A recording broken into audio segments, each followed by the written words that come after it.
इयत्ता 5वी विषय मराठी त्यातील बंडूची इजार हा पाठ आपण पाहतोय।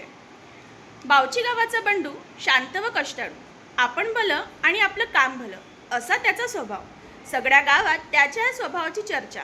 सकाळी लवकर शेतात जायचं, दिवसभराचं काम आटोपून संध्याकाळी घराकडे यायचं। घरी आल्यावर आपल्या मुलीशी खेळायचं, कट्ट्यावर चक्कर मारायची आणि जेवायच्या वेळी पुन्हा घरी यायचं असा त्याचा दिनक्रम। सावळा रंग, शिडशिडीत अंगकाठी आणि नाकासमोर चालणारा बंडू। एका वर्षी पीक पाणी बरं झाल्यावर बंडूने कुटुंबासाठी नवे कपडे आणि स्वतःसाठी इजार शिवली। धोंडूमामांनी कपडे शिवले खरे, पण त्यांचा अंदाज जरा चुकला। पुढे या नाटिकेमध्ये काय झालं हे घेऊन येत आहे 5th C चे विद्यार्थी।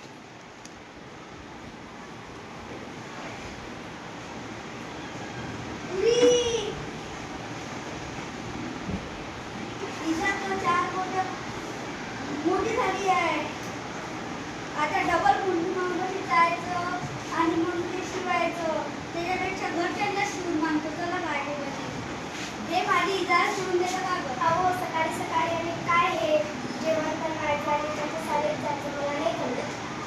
मला सुधे माझी इजार शिवून देतं का? नाही दादा, मला कॉलेजला तेव्हा अभ्यास शिवून दे। आईला सांग। ए आई मला माझी इजार शिवून देतं का? एक तिकडे तुझी इजार, हात कैरन कापून कापून हाताचे तुकडे पडले। नका मला। आईने इजार एका कोनाड्यात फेकली। बंडू हिरमुसला होऊन शेताकडे गेला। बंडू शेतात गेल्यानंतर आईला काय वाटले ते पाहूया। उगाच खेळ असले पोराला, पोरबा एवढा राब राब राब।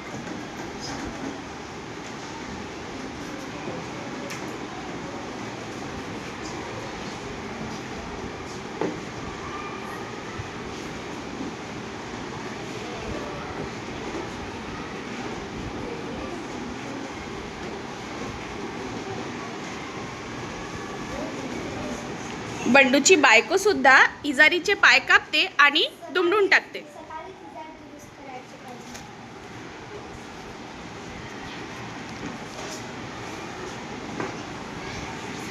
त्यानंतर बंडूच्या बहिणीला सुद्धा भावाविषयी आपुलकी वाटते आणि बंडूची बहीण सुद्धा इजारीचे पाय कापते आणि दुमडून टाकते।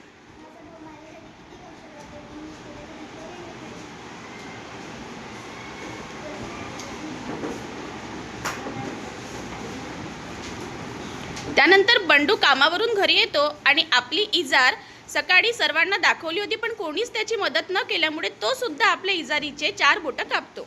आपले काम आपलंच करा बरं। चला आता घरी राहतो इजार शिवून। दुसऱ्या दिवशी सकाळी पुन्हा बंडू आपली इजार घालून पाहतो, तेव्हा त्याच्या लक्षात येते, अरे इजार तर खूप लहान झाली। ते कोणा केलं? मी तर 4 बोटच कापली। मी पण